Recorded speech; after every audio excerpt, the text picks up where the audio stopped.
बहुत समय पहले सहारनपुर नाम का एक खूबसूरत गांव हुआ करता था, लेकिन उस गांव के बगल में एक बहुत ही बड़ा गंदा नाला भी था। फिर कुछ समय बाद उस नाले के अंदर से ढेर सारे खतरनाक मच्छर पैदा हो जाते हैं, जो गांव में रहने वाले पक्षियों को काट कर उन्हें बीमार करने लगते हैं। इस बात से गांव के सारे पक्षी बहुत ज्यादा परेशान थे। एक दिन हाय मर गया रे, मुझे तेज बुखार हो गया है। अब मैं क्या करूं? हमारे गांव में ढेर सारे मच्छर आ गए हैं। उनके काटने से हम सब बीमार होते जा रहे हैं। पता नहीं ये मच्छर कहां से आए हैं, कुछ समझ में नहीं आ रहा। अगर ऐसे ही लगातार बीमार पड़ते गए तो हम तो मर जाएंगे। तभी उस गांव में रहने वाली टुनटुनी चिड़िया कहती है, पक्षियों, ये सारे मच्छर गांव के पास वाले नाले से आ रहे हैं। सभी गांव वाले इस नाले में हमेशा अपने घर का कचरा फेंकते हैं, जिस वजह से वहाँ मच्छर पैदा हो गए हैं। हम सबको मिलकर इस नाले की सफाई करनी चाहिए, वरना मच्छरों के साथ साथ और भी कई तरह के खतरनाक जीव जंतु पैदा हो जाएंगे और वो हमें नुकसान पहुँचाएंगे। इसलिए समय रहते हमें वो नाला साफ करना होगा। तभी कालू कौआ टुनटुनी चिड़िया की बातों का विरोध करते हुए बोलता है, नाले की सफाई का काम हमारे मुखिया का है। भला हम नाले की सफाई क्यों करें? वो नाला बहुत गंदा है और बहुत गंदी बदबू मारता है। वहाँ से गुजरते समय जान निकल जाती है हमारी, और तुम सफाई की बात करती हो। टुनटुनी चिड़िया, नहीं नहीं, वहाँ सफाई करने कोई नहीं जाएगा। इस तरह सभी गांव के पक्षी नाली की सफाई करने से इनकार कर देते हैं और वहां से चले जाते हैं। लेकिन टुनटुनी चिड़िया एक मेहनती और नेक चिड़िया थी। उसे अपने साथ साथ गांव में रहने वाले पक्षियों की भी फिक्र थी, इसलिए वो खुद नाली की सफाई करने का फैसला करती है। फिर अगले दिन से टुनटुनी चिड़िया नाली की सफाई के काम में जुट जाती है। टुनटुनी को नाली की सफाई करते देख कालू को उसकी पत्नी सुंदरी कौवी उसका मजाक उड़ाने लगते हैं। अरे टुनटुनी चिड़िया, ठीक से सफाई कर ला। अगर तूने इस नाले को अच्छी तरह साफ कर दिया तो मैं तुझे पूरे 200 रुपए इनाम में दूंगा। हाँ हाँ टुनटुनी चिड़िया, कालू जी बिल्कुल ठीक कह रहे हैं। मैं तुझे अपनी पुरानी सैंडल और पुरानी ड्रेस दे दूंगी। वैसे भी तो गरीब है, तुझे दूसरों की दया की जरूरत है। चलो कालू जी, मुझसे तो यहाँ एक पल खड़ा भी नहीं हो जा रहा। कितनी गंदी बदबू आ रही है। ये सब सुनकर टुनटुनी चिड़िया को बहुत बुरा लगता है। वो उन दोनों से कहती है, कालू सुंदरी, इस तरह मेरी बेइज्जती करने के बजाय अगर तुम मेरे साथ मिलकर नाली की सफाई करोगे तो ये काम जल्दी हो जाएगा और हमें इस मच्छर की परेशानी से जल्दी निजात मिलेगी। तूने हमें अपनी तरह फालतू समझ रखा है क्या? हम अच्छे पक्षी हैं, हम इस तरह नाले की सफाई नहीं करते। चलो सुंदरी, यहाँ से चलो। उसके बाद कालू सुंदरी कौवी वहाँ से चले जाते हैं, लेकिन टुनटुनी चिड़िया सफाई करना जारी रखती है। फिर आखिरकार कई दिनों की मेहनत के बाद टुनटुनी चिड़िया उस नाली की सफाई कर देती है। तभी अचानक उस नाली के अंदर से टुनटुनी को एक बॉक्स मिलता है। टुनटुनी जैसे इस बॉक्स को खोलती है तो तभी एक तेज रोशनी के साथ एक जादुई लिपस्टिक बॉक्स के अंदर से बाहर आ जाती है और उससे बोलती है, मैं एक जादुई लिपस्टिक हूँ। सालों पहले मेरी छोटी सी गलती से नाराज होकर एक जादूगर ने मुझे इस बॉक्स के अंदर कैद कर दिया और नाले में फेंक दिया था। उसने कहा था कि जब भी कोई ईमानदार और मेहनती चिड़िया इस नाले की सफाई करेगी तो मैं आजाद हो जाऊंगी। तुमने नाले की सफाई करके मुझे आजाद कर दिया, इसीलिए अब से मैं जिंदगी भर तुम्हारी गुलाम रहूंगी और तुम्हारी सेवा करूंगी। फिर अगले ही पल जादुई लिपस्टिक अपनी शक्ति से टुनटुनी के पुराने जूतों को सुंदर जूतों के रूप में बदल देती है। साथ ही जादुई लिपस्टिक वहाँ पर एक नया हवाई मोटर भी प्रकट कर देती है। उसके बाद लिपस्टिक टुनटुनी के साथ उस हवाई मोटर में बैठ जाती है। फिर टुनटुनी चिड़िया वो हवाई मोटर चलाते हुए जादुई लिपस्टिक को अपने घर ले जाती है। फिर अगले दिन से टुनटुनी चिड़िया जादुई लिपस्टिक का इस्तेमाल करके अपनी सुख सुविधा की सारी चीज इकट्ठा कर लेती है। साथ ही वो गांव के गरीब पक्षियों की भी खूब मदद करती है। देखते ही देखते पूरे गांव में टुनटुनी की तारीफ होने लगती है। ये देख कालू कौवा और सुंदरी कौवी उससे बहुत जलते हैं और उससे पूछते हैं, अरे टुनटुनी, तुम्हारे पास ये जादुई लिपस्टिक कहाँ से आई? कालू के पूछने पर टुनटुनी चिड़ियों से सारी बात बता देती है। जादुई लिपस्टिक के जादू के कारण ये टुनटुनी गांव की मसीहा बन गई है। अगर हम जादुई लिपस्टिक चुराकर शहर भाग जाएं, तो फिर हम पूरी जिंदगी मजे से जी सकते हैं। लालची कालू रात होते ही जादुई लिपस्टिक चुराने टुनटुनी के घर के अंदर घुस जाता है। अरे वाह, यही सही मौका है, इसे उठाकर अपने साथ ले जाता हूँ। लेकिन कालू जैसे ही जादुई लिपस्टिक को उठाता है कि तभी वो लिपस्टिक एक बड़े सांप के रूप में बदल जाती है। अरे बाप रे, ये खतरनाक सांप कहाँ से आ गया? अरे कोई बचाओ मुझे। कालू भागने की कोशिश करने लगता है, तभी वो सांप एक बड़ी रस्सी में बदलकर कालू को जकड़ लेता है। फिर अगले ही पल रस्सी के अंदर से ढेर सारे डंडे बाहर निकलकर कालू की पिटाई करने लगते हैं। कालू की आवाज सुनकर टुनटुनी नींद से जाग जाती है। टुनटुनी मुझे बचा ले, मैं जादुई लिपस्टिक को चुराने आया था, लेकिन अब मेरी पिटाई हो रही है। दया करके मुझे बचा ले, अब मैं दोबारा ऐसा कभी नहीं करूँगा।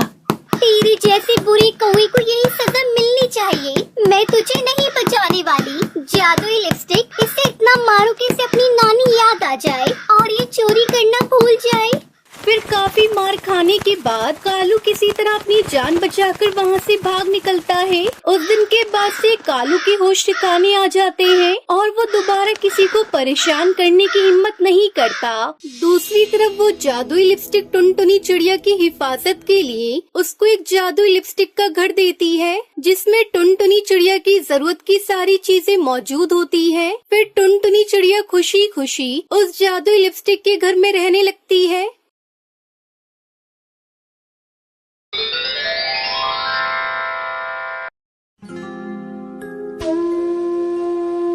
टुनटुनी एक छोटे से घोंसले में रहने वाली एक गरीब चिड़िया थी, जो लाल मिर्च के खेत में काम करती थी और कमाए हुए पैसों से खुद की और अपनी बीमार माँ टूनी की जरूरतें पूरी करती थी। माँ, मैं जा रही हूँ काम पर। ख्याल रखना अपना। शाम को लौटते समय मैं आपकी दवाइयाँ लेकर आऊंगी।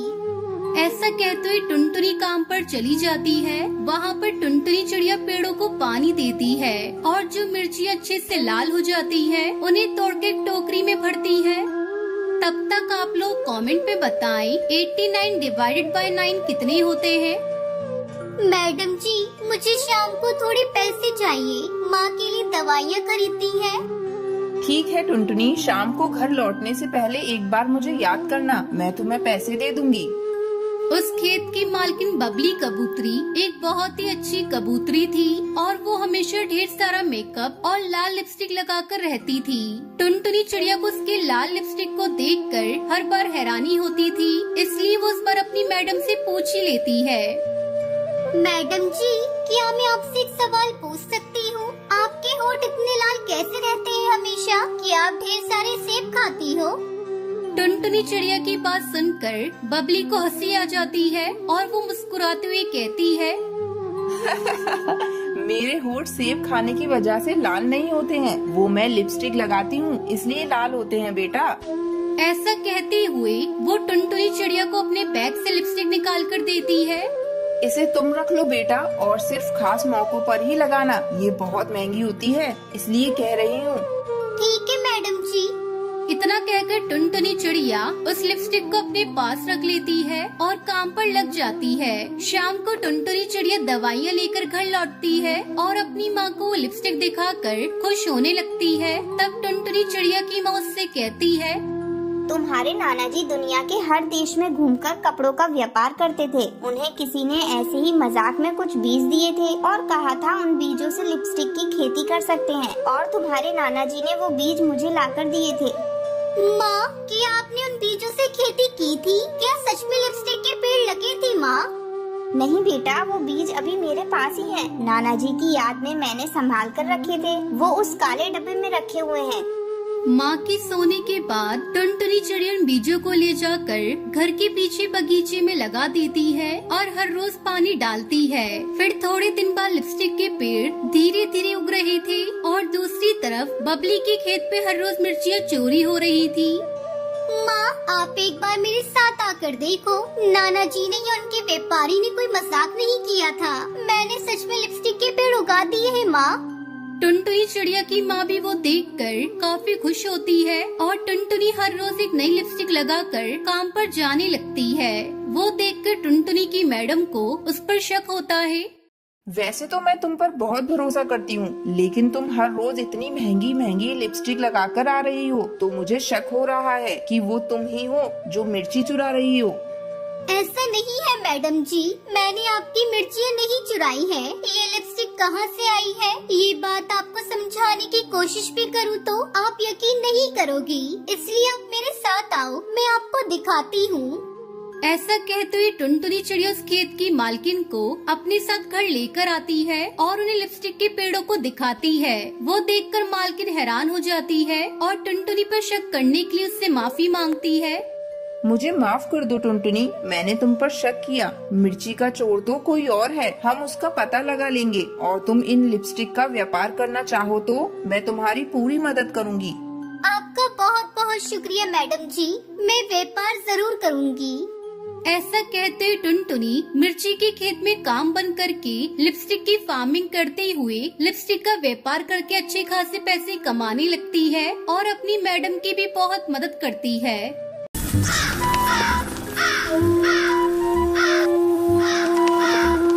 कानपुर गांव में टुनटुनी और पिंकी नाम की दो बहनें रहती थी। टुनटुनी चिड़िया बहुत अच्छी स्वभाव की थी, वहीं पिंकी चिड़िया दिखने में बहुत सुंदर थी।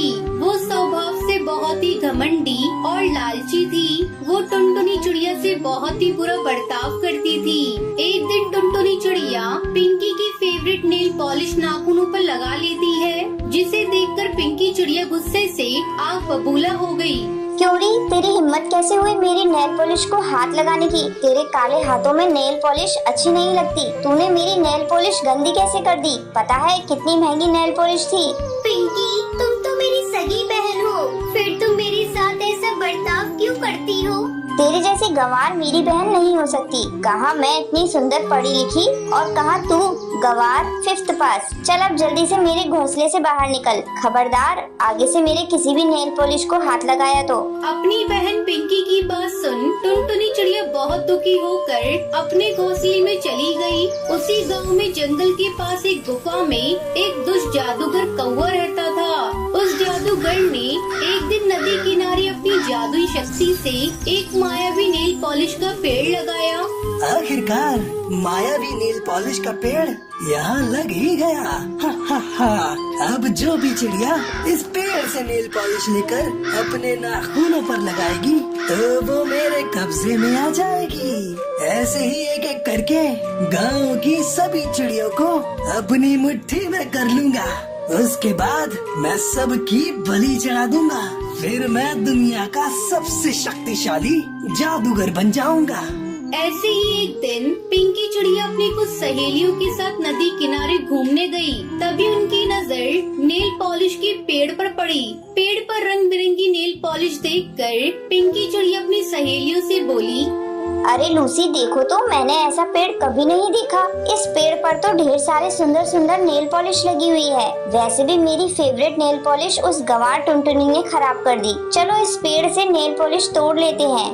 हाँ यार, मैंने भी ऐसा पेड़ पहले कभी नहीं देखा, लेकिन ये पेड़ यहाँ आया कहाँ से? ये पेड़ आया कहीं से भी हो, है तो हमारे काम की। चल अब ज्यादा मत सोच, जल्दी से नेल पॉलिश तोड़ लेते हैं। तू ठीक कह रही है, मेरी भी नेल पॉलिश खत्म हो गई है। ऐसा मौका फिर नहीं मिलेगा।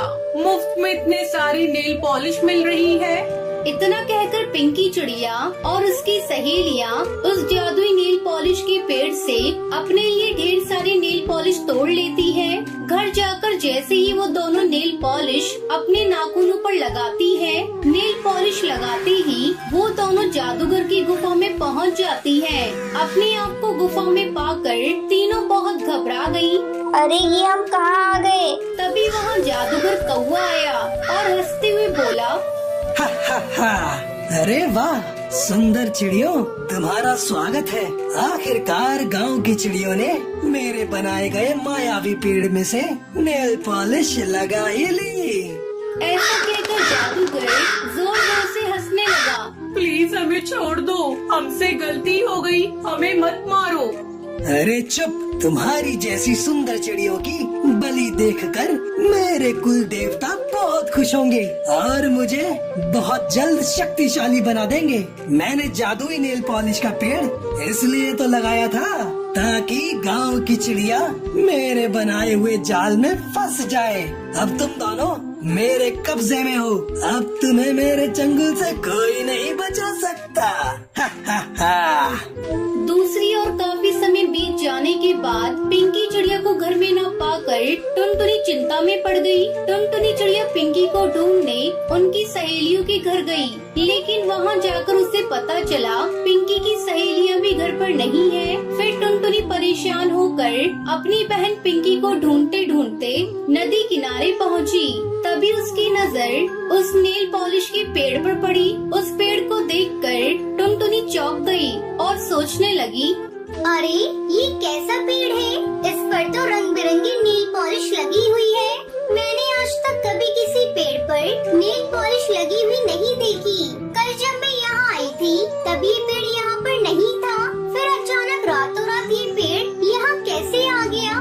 कहीं कुछ गड़बड़ तो नहीं है? वो सोच ही रही थी कि तभी वहाँ एक सुंदर सी चिड़िया आई और उस पेड़ में से नेल पॉलिश निकालकर अपने नाखूनों पर लगाने लगी और देखते ही देखते वो अचानक गायब हो गई। ये नजारा देख टुनटुनी हक्का बक्का रह गई। लगता है ये कोई मायावी पेड़ है और किसी ने इसका गलत इस्तेमाल करने के लिए यहाँ लगाया है। मुझे लगता है मेरी बहन भी नेल पॉलिश को लगाकर गायब हुई है। मुझे अपनी बहन तक पहुँचने के लिए ये नेल पॉलिश लगानी होगी। टुनटुनी चिड़िया नेल पॉलिश लगाने ही वाली होती है कि तभी एक परी वहाँ प्रकट हुई और बोली, रुक जाओ, ये तुम क्या करने जा रही हो? तुम उस दुष्ट जादूगर से अकेले कैसे लड़ पाओगी? मुझे अपनी बहन को किसी भी कीमत में बचाना है, चाहे मेरी जान ही क्यों न चली जाए। साथ ही मुझे गांव की बाकी चिड़ियाओं की भी जान बचानी है।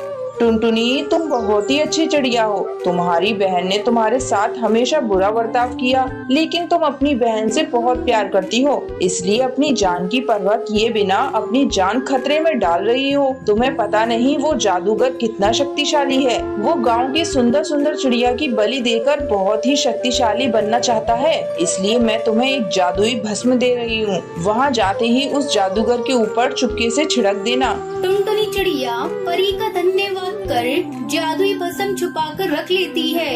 फिर टुनटुनी ने जादुई पेड़ से नेल पॉलिश तोड़कर अपने नाखूनों पर लगा ली और पलक झपकते ही वो भी इस जादूगर की गुफा में पहुंच गई और जादूगर को पुकारने लगी।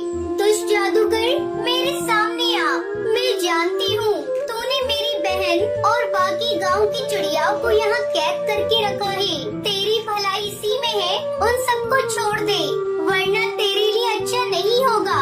तभी अचानक जादूगर हंसते हुए वहाँ आ पहुँचा।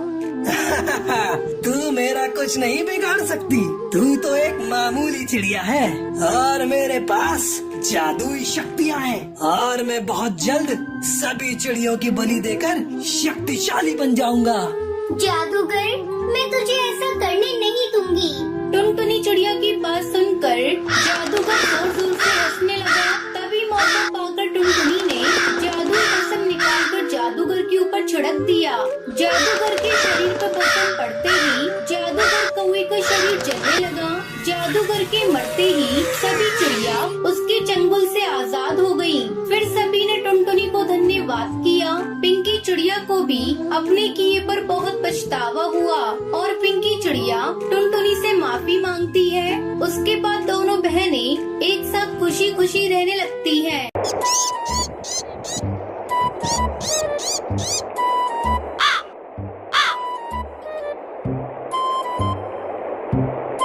सुंदरवन जंगल में सुंदरी कौवी और टुनटुनी नाम की दो सहेली रहा करती थी। वो दोनों बहुत ही चालाक और कंजूस किस्म की थी। वो दोनों चोरी करने में भी माहिर थी। एक दिन वो दोनों फलों की दुकान पर जाती हैं।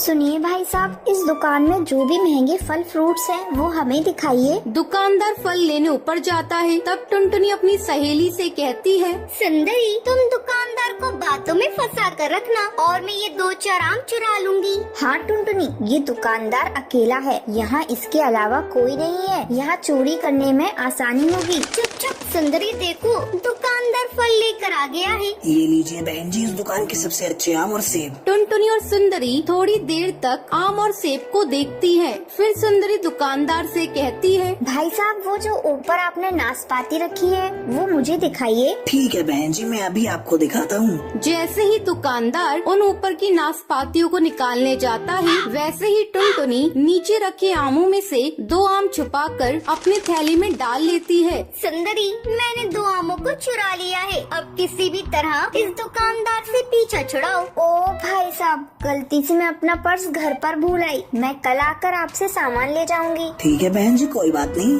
ये दुकान तो आपकी ही है, आप जब चाहें आकर यहाँ से फल ले जा सकती हैं। सुंदरी और टुनटुनी आम चुरा कर दुकान से बाहर निकल आती हैं। देखा सुंदरी, मैंने कितनी स्मार्टली पके आमों को चुराया है। दुकानदार को इसकी भनक भी नहीं लगी। चल उस सब्जी के ठेले के पास चलते हैं, थोड़ी सब्जियाँ भी ले लेती हूँ। सुंदरी, सब्जी को खरीदना क्या है, उसे भी चुरा लेंगे। हाँ हाँ, वही तो मैं भी सोच रही हूँ, सब्जियों को भी चुरा लेंगे। दोनों सब्जी वाले के ठेले के पास जाती हैं। भैया, ये टमाटर कितने किलो दे रहे हो? सस्ते में ही दे रहा हूँ बहन जी, कल 80 की थी और आज 40 की दे रहा हूँ। क्या भाई साहब, टमाटर नहीं, लगता है गोल्ड की रेट बता रहे हो। बहन जी, लेने हैं तो लो, मैं तो इसी भाव में बेच रहा हूँ। इधर भी सुंदरी सब्जी वाले को अपनी बातों में फंसाई हुई थी और टुनटुनी धीरे धीरे सब्जियों को चुरा रही थी। अचानक सब्जी वाले की नजर टुनटुनी पर जाती है। अरे चोरनी, तुम मेरी सब्जियों को चुरा रही थी, लगता है तुम दोनों दोस्त चोरनी हो। अरे भैया, तुम ये कैसी बातें करते हो, तुम्हें मैं चोरनी दिखती हूँ? और ये तो छोटी सी बच्ची है, अनजाने में तुम्हारी इन सब्जियों को ठेले में रख लिया। ये लो तुम्हारी सब्जी के पैसे। चोरी पकड़ी गई तो इसके पैसे दे रही हो। तभी वहाँ वो दुकानदार आ जाता है। भाई साहब, देखिए ना, ये मेरी दोस्त को चोर बता रहे हैं। बताइए, क्या मैं चोर हूँ? अभी अभी मैं आपकी दुकान से आई हूँ। तभी दुकानदार को टुनटुनी के थैले में उसके आम दिख जाते हैं। अरे ये आम तो मेरी दुकान के हैं, तुमने इसे मेरी दुकान से चुराया है? मैं अभी पुलिस को फोन करके बुलाता हूँ। नहीं नहीं भाई साहब, हम लोगों से गलती हो गई, आगे से हम लोग ऐसा नहीं करेंगे, आप पुलिस को मत बुलाइए। उस दिन के बाद से टुनटुनी और सुंदरी चोरी करना छोड़ देती हैं और मेहनत मजदूरी करके अपना जीवन व्यतीत करने लगती हैं।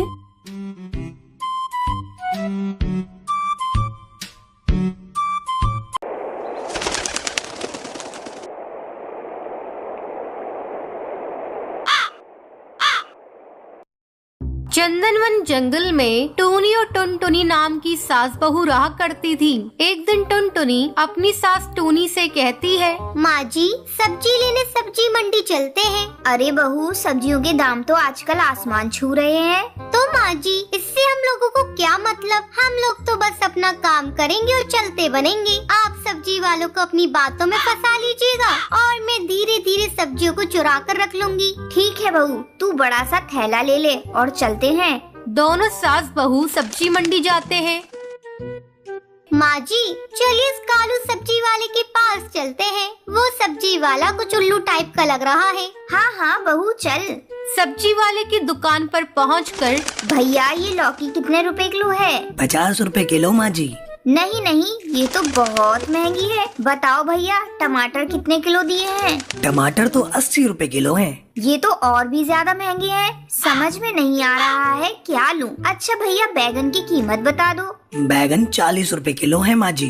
इस तरह टोनी अपनी बातों में सब्जी वाले को फंसाए हुए रहती है और वहाँ टुनटुनी धीरे धीरे सब्जियों को चुरा कर अपने थैले में रख रही थी। बहन जी, आपको सब्जियाँ लेनी है या नहीं? बेकार में क्यों चिक चिक कर रही हैं? भैया सब्जियों के कुछ सही रेट लगाओ तो मैं सब्जियां ले लूं। बहन जी सब्जियों के रेट मैंने सही लगाए हैं, आपको लेने हैं तो लीजिए, नहीं तो कहीं और जाइए, हर जगह सब्जियों के यही भाव हैं। माँ जी चलिए कहीं और चलते हैं, इन्हें तो अपनी सब्जियों को बेचने का मन ही नहीं है। टूनी टुनटुनी का इशारा समझ जाती है और वहाँ से चल देती है। रास्ते में टूनी टुनटुनी से कहती है, बहू बाजार आए हैं तो चल किसी सुनार वाली दुकान पर चलते हैं, अगर मौका मिलेगा तो 1-2 सोने के हार चुरा लेंगे।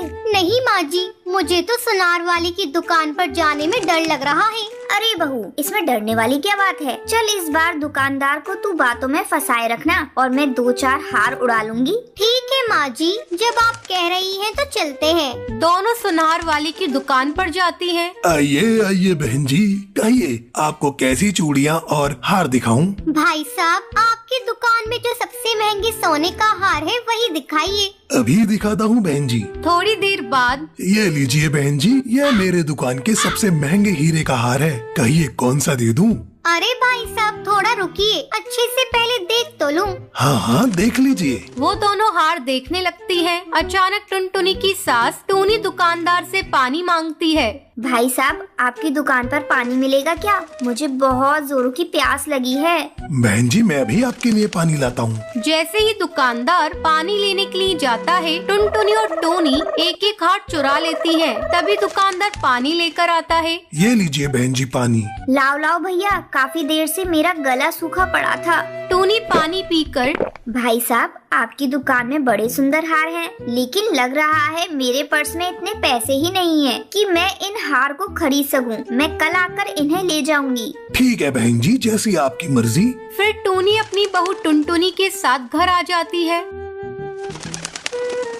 माँ जी आज हम दोनों ने बहुत लंबा हाथ मारा है। जब दुकानदार को पता चलेगा उसके हार गायब है तो वो तो अपना सर पीट लेगा। हाँ हाँ बहू तू ठीक कह रही है, लेकिन अगली बार हम लोग दूसरी दुकान पर जाएंगे। फिर दोनों सास बहू हंसने लगती हैं। वहीं दूसरी तरफ वो सुनार दुकान में चोरी की खबर पुलिस को दे देता है। पुलिस अपने काम में जुट जाती है और एक दिन आज तो मैं इन सास बहू का पर्दाफाश करके रहूंगा। और वो एक पेड़ के पीछे छुप जाता है। तभी टूनी और टुनटुनी इस बात से बेखबर चोरी के इरादे से हरी तोते की यहाँ आती है। हरी भैया कैसे दिए हैं ये आलू? माँ जी 20 रुपए किलो।